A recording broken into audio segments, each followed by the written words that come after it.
It's my pleasure to introduce our first plenary of the day, Diana Fleischman. She's on to me about this whole wanting brains thing.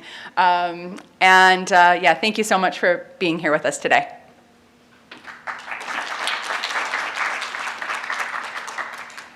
So I'm just going to get started talking a little bit about evolutionary psychology. I'm an evolutionary psychologist, and we haven't spoken about it very much yet.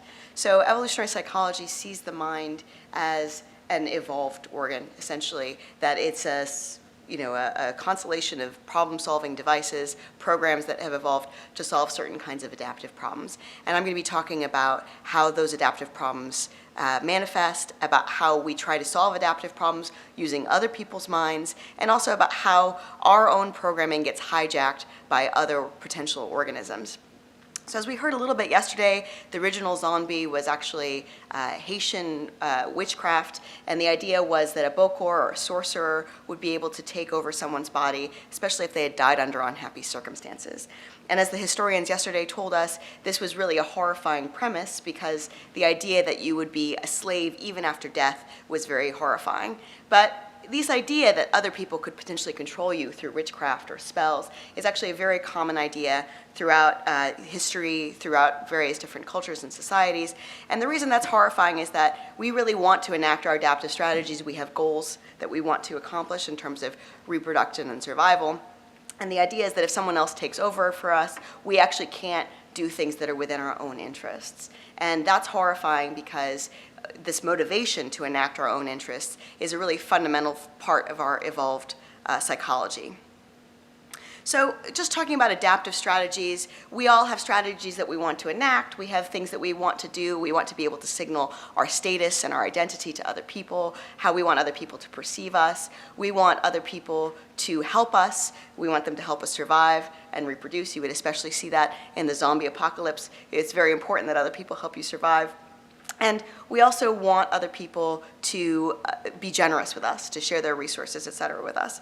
And you might think that two people have very similar strategies, but actually strategies differ. And this is one thing that evolutionary psychology has been good at uncovering, is that even among two organisms that you might think have strategies in common, they actually have strategies that are uncommon to each other. So a mother and offspring, they actually don't have exactly the same strategy. So the offspring, for example, will increase the mother's blood pressure so that he or she can get more nutrients, whereas that's not in the mother's best interest because it could potentially harm her organs. We'll probably hear more about that later. There are definitely conflicts between men and women. People talk about this kind of battle between the sexes that there is, where the idea is that men and women are in conflict with each other. Actually, men and women are mostly in conflict with other members of their same sex rather than with one another, but it's because men and women manipulate each other in similar ways that there's this idea that there's this, conspiracy of men and women against one another. And men and women do have some ways of establishing their manipulation of one another, which I'll also be talking about. But one thing that we definitely know for sure is that between pathogens and humans, there definitely is differences in their decisions and their strategies. So a microorganism like this syphilis spirochete wants to use you and your body to make babies, to live a happy way, and also wants to motivate you to pass it on. And so the first area of research that I'm going to be talking about is how sexually transmitted organisms, this is a theoretical area of research, how sexually transmitted organisms might actually manipulate our behavior. In the next part of my talk, I'm going to be talking about how people might, people in sexual relationships especially, are actually manipulating each other to their own ends as well. So do sexually transmitted organisms influence our psychology? This would seem to be in the interest of these organisms. So Richard Dawkins in The Selfish Gene says, I do not know of any direct evidence that sexually transmitted diseases increase the libido of sufferers, but I conjecture that it would be worth looking into. Certainly at least one alleged aphrodisiac, Spanish fly, is said to work by inducing an itch and making people itch. It's just the kind of thing that viruses are good at. So In terms of sexually transmitted infections, if you were a sexually transmitted infection, you were living in somebody, what would you want them to do for you? Well, you would want them to be attractive to other people, you would want them to have a high libido, and you would want them to be able to have casual sex, because that is the best way to transmit yourself from person to person.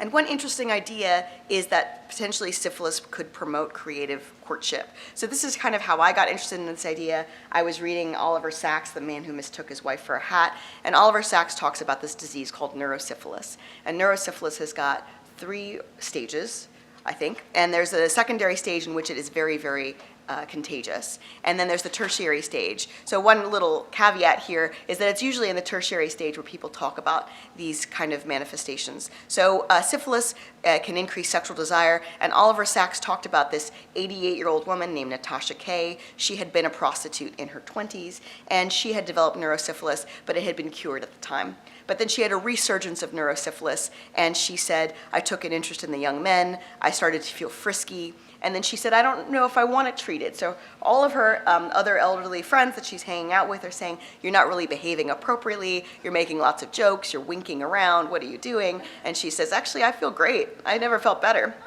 And so he talks about this neurosurgence of neurosyphilis that she could have had. And neurosyphilis is interesting because most of the time if you think about someone who's diseased, they're sleepy, they're lethargic, they're not especially sexy, right? But sexually transmitted infections could in fact make you sexy. So syphilis could increase sexual desire. There's some degree of sexual and verbal and disinhibition. Oliver Sacks talks about a young man who has special needs, he's mentally disabled that he talks to, and he is able to make much more creative drawings when he has neurosyphilis than when he does not. And this is Schumann, and at the age of 21, he developed syphilis, and he wrote this violin concerto in 1853, which wasn't played for several years because people talked about the syphilitic sound. And by the syphilitic sound, I kind of mean this was one of the only pieces of classical music that you could twerk to. It has a kind of pumping, thumping beat to it, and people thought that this was really unseemly for a piece of classical music. And the idea is that syphilis could promote creativity similar to L-DOPA, and this is one possible way that the sexually transmitted infection could pass itself on. As I said, the tertiary phase is not contagious, but it is weird that a sexually transmitted organism would actually change your behavior in such ways. So one project that I'm working on theoretically with Jeffrey Miller, Joe Alcock, and Ruth Serafin at University of New Mexico is possible strategies of sexually transmitted organisms. So they potentially could promote something like short-term mating. They could disrupt long-term mating. People who have sexually transmitted organisms of various kinds, like syphilis, they can become irritable and manic. That's probably not very good for a long-term relationship. They can impose sterility. A lot of different zombifying organisms, like there's a special worm that zombifies snails. Actually, the snail can actually live longer because what this parasite does is it eats the gonads of the snail because it doesn't want the snail putting its energy into reproduction. It wants the snail putting its energy entirely into walking around or snailing around as snails do. And being eaten by birds. And so it actually could impose sterility on you as well. Among women, they experience a much greater disease burden with these sexually transmitted organisms. It might minimize symptoms and contagion cues. Most sexually transmitted organisms, especially in men, are asymptomatic. This might be what you would expect. So men actually are less likely to get sexually transmitted infections, but they're much more likely to pass them on just because there's no delicate way to put this. Women are a pocket, men are sort of a wand, and that is how that particular thing works. And then it would also increase your sexual attractiveness. So as I said before, it might increase your creativity, it might increase your physical attractiveness to others. Certainly it might increase your energy level and your likelihood of meeting other people, such as increasing your extroversion. So these are all possible ways that sexually transmitted organisms can influence other people. But humans actually also want to influence one another's strategies in various ways. If I know somebody, I want to influence their behavior so that they can help me enact my current reproductive strategies. So I want them to help me meet mates. I want them to help me increase my status. I want them to help me get resources. I want them to do various kinds of things like that. And if you're a Bokor, who is a Haitian voodoo priest, and you are giving somebody pufferfish venom, that's one way to get inside somebody's head, a pretty esoteric way, I might say. There's another way of getting inside someone's head if you're a virus or a bacteria, if you're something like syphilis. But how do you get inside? How do you get inside people's heads? And here I'll just say briefly that I only found out when I was writing this talk that the idea that zombies eat brains is actually from The Simpsons. Zombies never ate brains until 1992, and all of the whatever generation I am, people who saw The Simpsons episode, which is Treehouse of Horror 3, they saw these zombies. They're not actually sure they want Homer Simpson because his brain is so small, but they want brains. Obviously, brains are very fatty. They're very nutritious. I don't know if anyone here has actually ever eaten brain.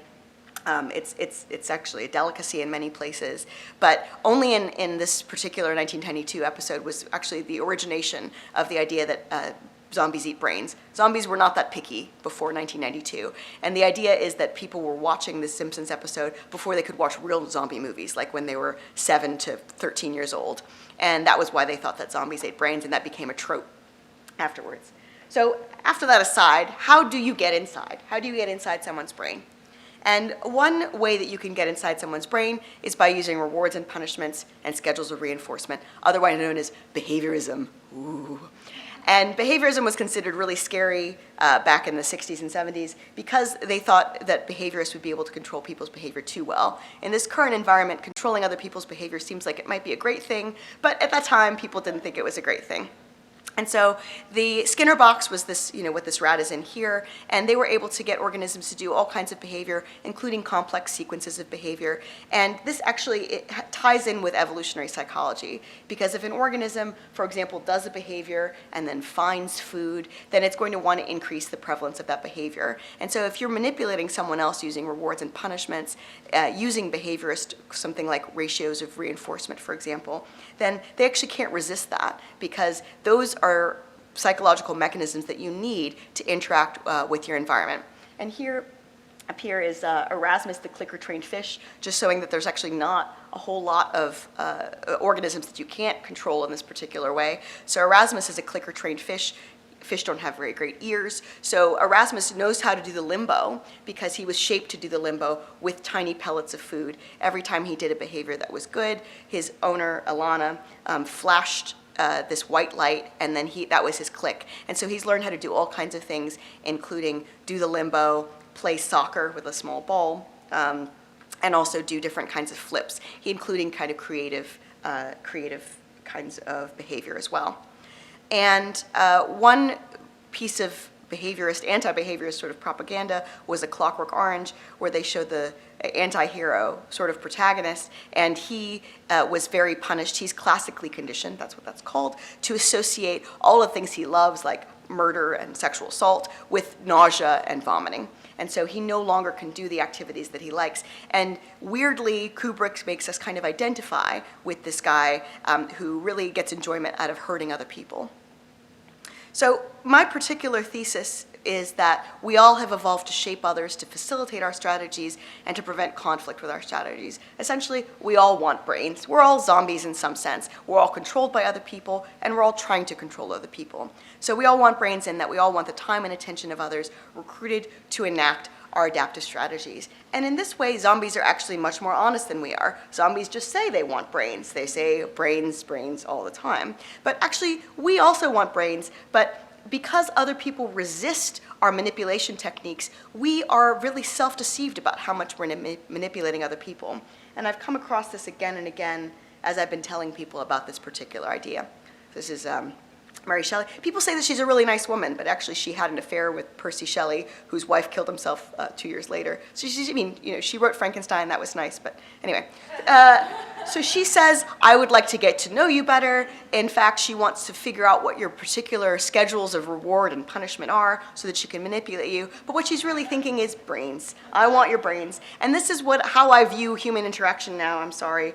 And as that we're all actually trying to influence one another's brains.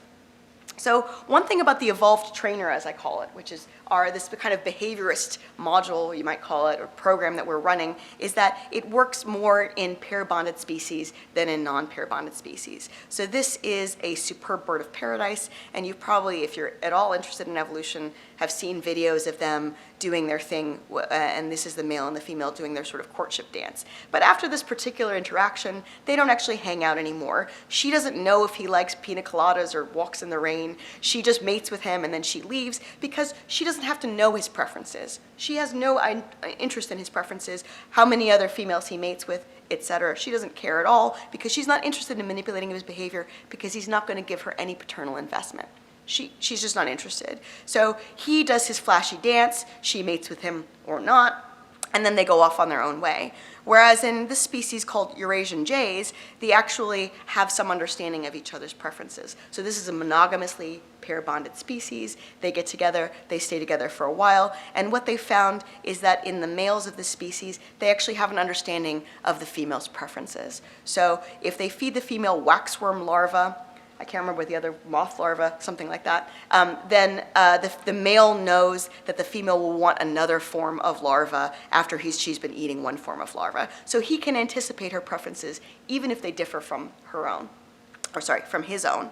So why does he anticipate her preferences? Well, research hasn't really looked at this from the behaviorist perspective that I'm considering, but it's pretty important if you want the female to kind of sit on the nest, for example, to bring her things that she finds tasty, to reinforce her for sitting on her eggs, even if that's in her best interest. And that's one thing I want to mention about manipulation.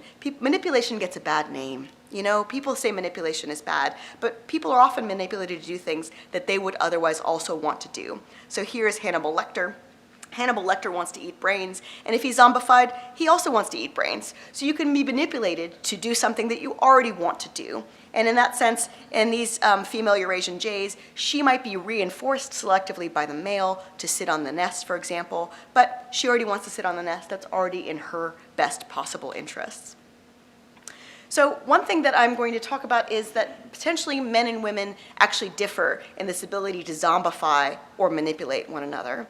And what am I talking about here is that men and women have different strategies potentially for manipulating one another and getting what they want.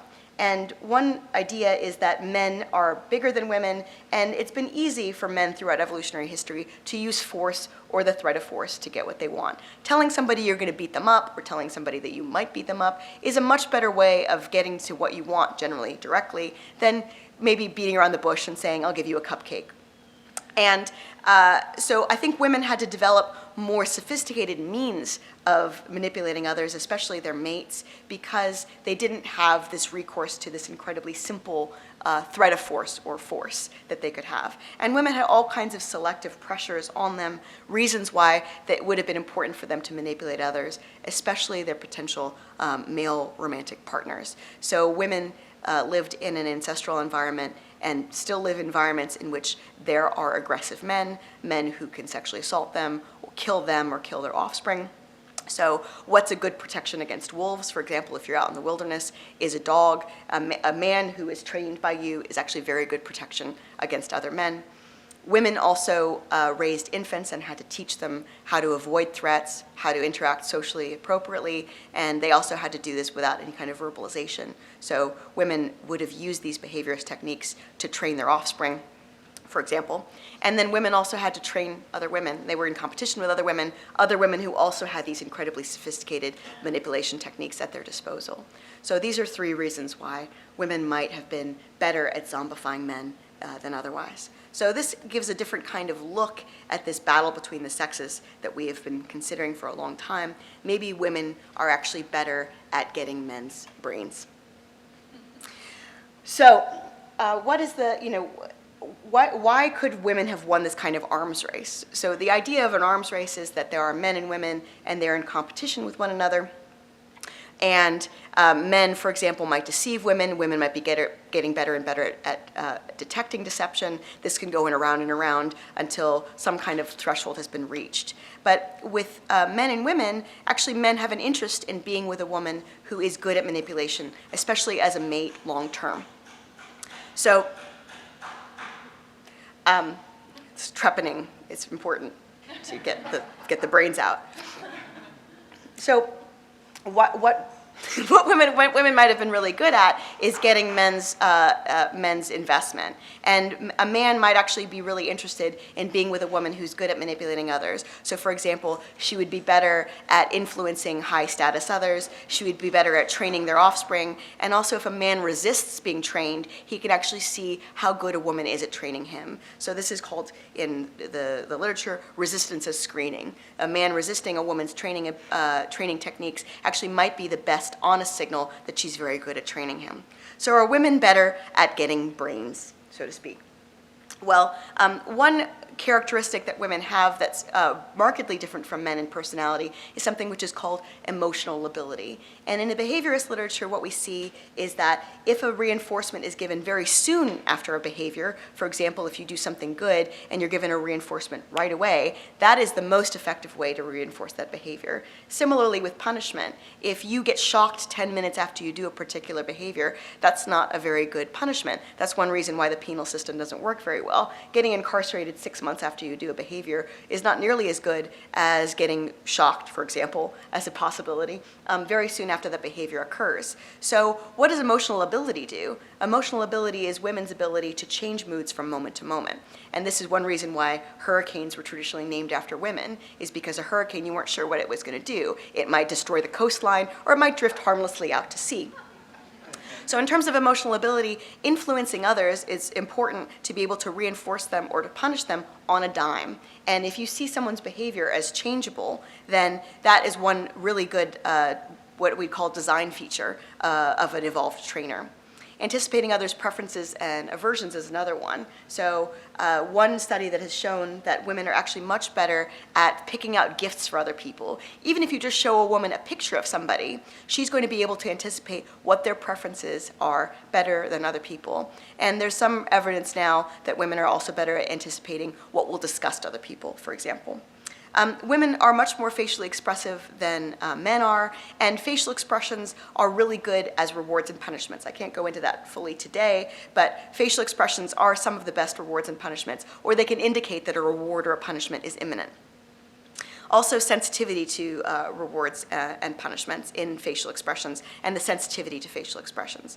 And also in marriages, wives' forgiveness influence husbands' self-control, but not vice versa. So there's been studies that have followed married couples over 4 years, and they were looking at how personality changes. And what they found is that forgiveness, which is actually, you can think about as a form of reward, when you suspend your anger against somebody, when you suspend your punishment, and then you forgive them, then that is actually a way of rewarding potentially good behavior. And what they found is that in women who actually showed less forgiveness at the beginning of the marriage, but more forgiveness at the end of the marriage, men's self-control had actually also increased much more. But women's self-control was actually not influenced by men's forgiveness. It seems that women are influencing men's personalities more in marriages than men are influencing women's personalities in marriages.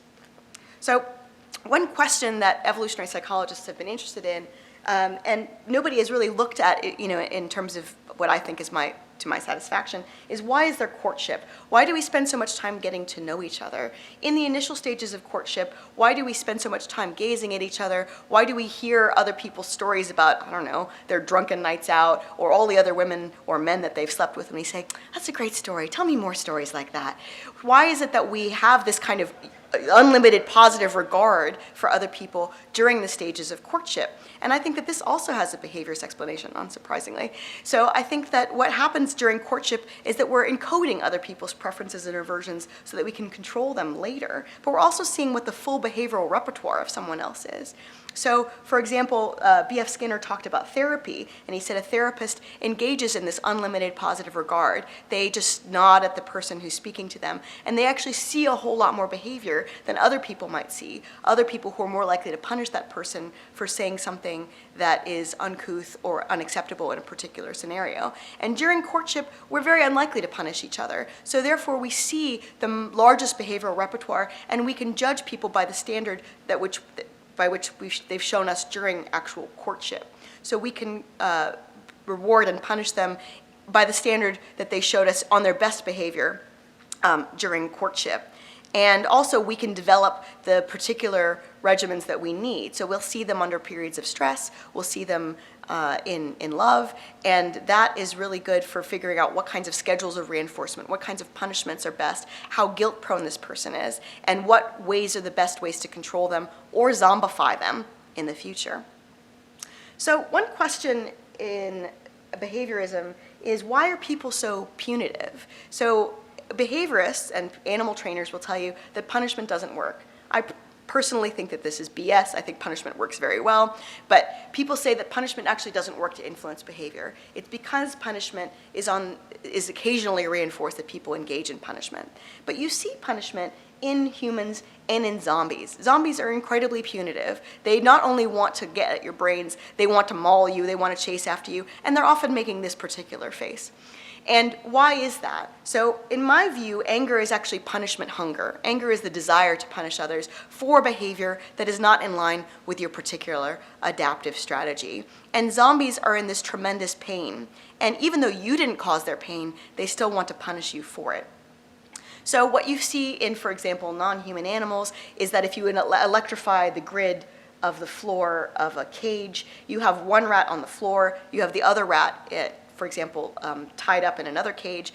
One rat will attack another rat if he's in pain. And you also see this in humans. So humans will attack each other if they're in pain, just in case the other person caused that particular pain. So this is what in evolutionary psych we call error management, but essentially what you want to do is you don't want to miss a chance to possibly punish somebody who has hurt you in some particular way. So animals punish other animals when they're in pain, but they've also found that the best predictor of humans engaging in an argument is actually low glucose. Couples are more likely to argue when they have low glucose. It might not be your fault that I'm hungry, but if you know that me not being hungry is really better for you, then you might be more motivated to make me not hungry in the future. So hangry couples are more likely to punish another when glucose is low. And in this particularly adorable study, they actually gave couples who had low glucose a voodoo doll where they could actually put pins in the representation of their partner. And they put more pins in the representation of their partner when their glucose was low, even though their partner was not really responsible for their hunger. So animals punish other animals when they're in pain, and we punish others in contexts where intentional harm is ambiguous, where we're not sure that they might have caused harm to us. And we also punish others regardless of iterated interactions. That's also something you see if you flip somebody off who's cut you off in traffic. You may not ever prevent them from cutting you off again. You'll probably never interact with them again. But we evolved in these small-scale societies in which punishing somebody was probably the best course of action in terms of error management. So I'm finishing up a little early here, but essentially I say that pathogens can make us a sexy, lustful zombie. I was very intrigued yesterday by the idea of the zombie with the erection. I've been thinking about that probably too much. We're all unconsciously trying to zombify others using rewards and punishments to promote our own strategies. I think that women might be better at using sophisticated methods of zombification. There's other methods that I could talk about. For example, they've shown that men actually show a decrease in testosterone over the course of their relationship. No one's ever thought, for example, that women actually might be, in some sense, responsible for that lowering of testosterone with their own behavior. Courtship is reciprocal zombification, where you're trying to learn each other's strategies, and you're also trying to learn each other's best rewards and punishments. Humans are a lot more difficult to train than a zombie. All zombies want brains, but a human being might like, sunset walks or beer or cats or Brussels sprouts. And zombies like you are just punitive when they're hangry. Zombies are actually punitive all the time because they're in great pain and they don't know that you didn't cause that pain, and they have very little self-control. So that's me. Thank you so much.